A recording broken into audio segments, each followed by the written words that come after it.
Hello students, 11th biology உயிரியலுக்கான 5 இயர்ஸோட public எக்ஸாமோட original government official question paper previous இயரோடது பார்த்துட்டு இருக்கீங்க.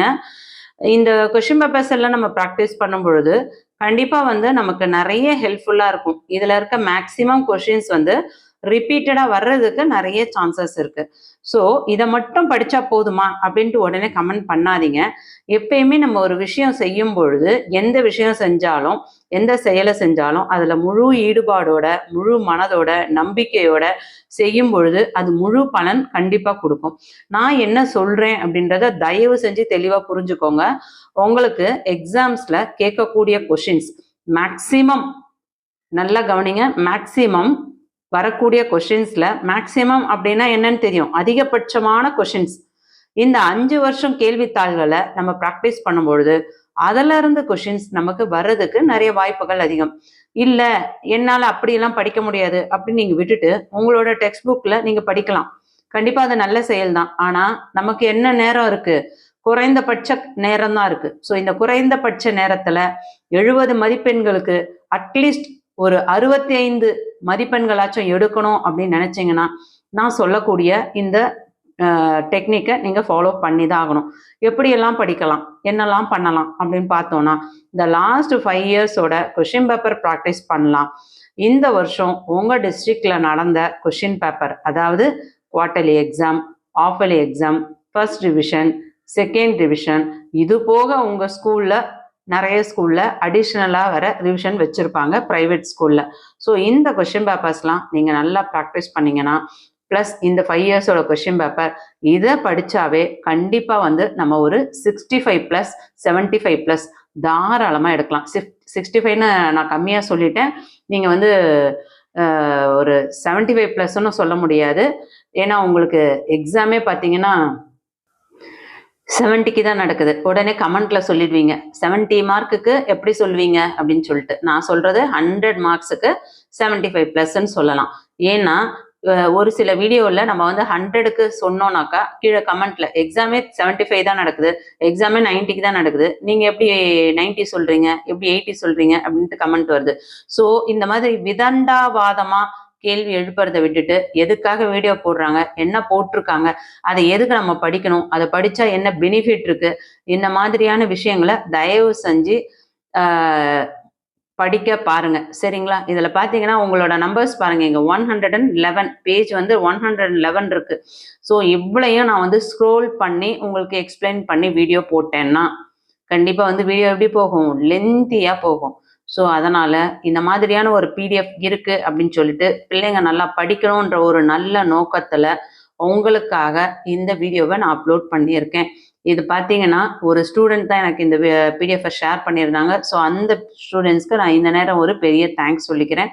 காரணம் என்ன அப்படின்னா, நிறைய ஸ்டூடெண்ட்ஸ்க்கு நான் பிடிஎஃப் இருந்தால் அனுப்புங்கன்னு சொல்லி கேட்டிருந்தேன் ஸ்டடி மெட்டீரியல்ஸு. ஆனால் ஒரு சில ஸ்டூடெண்ட்ஸ் தான் என்னோட நம்பர்ஸ்க்கு அனுப்புகிறாங்க. ஸோ நிறைய ஸ்டூடெண்ட்ஸ் அனுப்புறதில்ல. அதுக்கு பதில் நம்ம நம்பர் கொடுத்தா இந்த கொஷின் இருக்கா, அந்த பிடிஎஃப் இருக்கா, இந்த ஸ்டடி மெட்டீரியல் இருக்கா அப்படின்னு சொல்லிட்டு நைட்டு 11 மணிக்கும் 12 மணிக்கும் கூட மெசேஜ் வருது டொக்குன்னு. யோசிச்சு பாருங்க, ஒருத்தங்க ஒரு உதவி பண்ணுறாங்க அப்படின்னா அவங்கள எவ்வளோ நம்ம டார்ச்சர் பண்ண முடியுமோ அந்த அளவுக்கு ஒரு சில மாணவர்கள் தவறாக முறை தவறி நடந்துக்கிறாங்க. காலையில் 4 மணிக்கெல்லாம் மெசேஜ் வருது, 12 மணிக்கு மெசேஜ் வருது. ஒரு நேரம்னு இருக்கு இல்லையா? ஸோ எல்லாத்துக்குமே நேரம்னு இருக்கு. அந்த நேரத்தை கரெக்டாக ஃபாலோ பண்ணுங்க. தேவையில்லாமல் மெசேஜ் பண்ணாதீங்க. வாட்ஸ்அப்பில் அனுப்புவீங்களா அனுப்ப மாட்டீங்களா அப்படின்னு சொல்லிட்டு மிரட்டி மெசேஜ் வருது. ஸோ தயவு செஞ்சு கமெண்ட் பண்ணுறவங்களா இருந்தாலும் வாட்ஸ்அப்பில் மெசேஜ் பண்ணுறவங்களா இருந்தாலும் ஆப்போசிட்டில் இருக்கவங்க கொஞ்சம் ஏஜ்டு பர்சன், அவங்க நமக்காக வேலை செய்கிறாங்க, அவங்க ஒரு பேஷண்ட், அவங்க அப்படி இருந்தும் நமக்காக ஹெல்ப் பண்ணுறாங்க அப்படின்னு ஒரு நல்ல ஒரு செயலை பாராட்டலனாலும் பரவாயில்ல, நீங்கள் உதாசீனப்படுத்துறது ரொம்ப மனசுக்கு வருத்தமாக இருக்குது. ஏன்னா எனக்கு 1, 2 பிரச்சனை இல்லை, ஹெல்த் வைஸ் நிறைய பிரச்சனை இருக்குது. உங்களுக்கு ஆல்ரெடி நான் சொல்லியிருக்கேன் என் ப்ராப்ளம் என்ன ஏதுன்ட்டு. ஸோ எல்லாமே தெரிஞ்சிருந்தோம். என்னோட சப்ஸ்கிரைபர்ஸுமே ஒரு சிலர் முறை தவறி நடந்துக்கிறாங்க. ரொம்ப மனசு வருத்தமாக இருக்குது. என்ன அதில் பார்த்தீங்கன்னா, நான் உங்கள் சேனலை சப்ஸ்கிரைப் பண்ணிக்கிறேன், நான் அன்சப்ஸ்கிரைப் பண்ணிடுவேன், எனக்கு சொல்வீங்களா சொல்ல மாட்டீங்களா? பயாலஜிக்கு வீடியோ போடுவீங்களா போட மாட்டீங்களா, தமிழ் மீடியத்துக்கு வீடியோ போடுவீங்களா போட மாட்டீங்களா அப்படின்னு மிரட்டுறீங்க. எல்லாருக்குமே போடணுன்றது தான் ஆசை.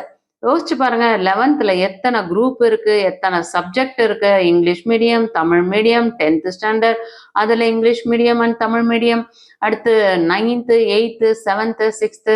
நீங்க உங்களை மட்டும் பாக்குறீங்க. ஆனா அந்த சின்ன குழந்தைங்க கேக்குறாங்க, ஏன் பெரியவங்களுக்கு மட்டும்தான் வீடியோ போடுவீங்களா ஆண்டி, எங்களை மாதிரி சின்ன பிள்ளைங்களுக்கு எல்லாம் போட மாட்டீங்களா, நாங்க என்ன பாவம் பண்ணோம், எங்களுக்கும் வீடியோ போடுங்க, இம்பார்ட்டன்ஸ் கொடுத்தா நாங்களும் படிக்க மாட்டோமா, இதுவரையும் நீங்க வருஷம் ஃபுல்லா போடல, அட்லீஸ்ட் இந்த ஆனுவல் எக்ஸாம்ஸ்க்காச்சும் போட மாட்டீங்களா அப்படின்னு கமெண்ட் வருது.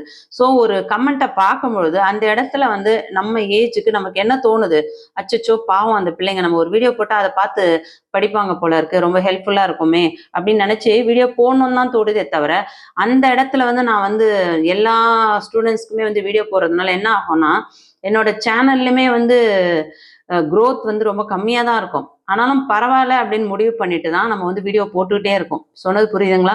ஸோ இதை பாருங்க, 5 years கொஷின் பேப்பர். ஸோ போயிட்டே இருக்கு. இதை வந்து நான் ஒவ்வொரு கொஷின் பேப்பரா தனித்தனியா வீடியோ போடலாம். 100% original question paper, 2025 model question paper அப்படின்னு போடலாம். அதுக்கு போட்டேன்னா என்ன மாதிரி சேனல் நடத்துறவங்கள்ல கொஞ்சம் நிறைய சப்ஸ்கிரைபர், அதாவது நிறையனா உங்களுக்கே புரிஞ்சிருக்கும், பல்லாயிரம் சப்ஸ்கிரைபர் வச்சிருக்கவங்களுக்கு இந்த மாதிரி கொஷின் பேப்பர் போட்டு அவங்க வந்து வியூஸும் வரும், அவங்களுக்கு இன்கமும் வரும். ஆனா நம்ம அதெல்லாம் எதுவும் எதிர்பார்க்காம நடக்கிறது நடக்கட்டும், உண்மையான உழைப்புக்கு என்னைக்குமே வந்து பலன் கண்டிப்பா உண்டு, இன்னைக்கு இல்லைனாலும் என்னைக்காச்சும் ஒரு நாள் உண்டு அப்படின்னு சொல்லிட்டு நம்ம வந்து நேர்மையான முறையில நம்ம வேலை செஞ்சோம்னா, நம்மையே வந்து கொஷின் கேட்டு நம்மளை பத்தி என்னன்னு தெரியாம கமெண்ட்லையும் வாட்ஸ்அப்லையும் நம்பரை கொடுத்துட்டாக்கா சரி, ஏதோ ஸ்டடி மெட்டீரியல் பிள்ளைங்க ஷேர் பண்ணுவாங்க, நம்பரை கொடுத்தா மெசேஜ் பண்ணி ஸ்டடி மெட்டீரியல் அனுப்புங்க. அதாவது நான் ஒரு ஸ்டடி மெட்டீரியல் வேணும்னு கமெண்ட் பண்ணேன்னா, பிள்ளைங்களுக்கு மெசேஜ் கொடுத்தேன்னா அந்த ஸ்டடி மெட்டீரியலே எனக்கு வந்து ரீச் ஆகாது.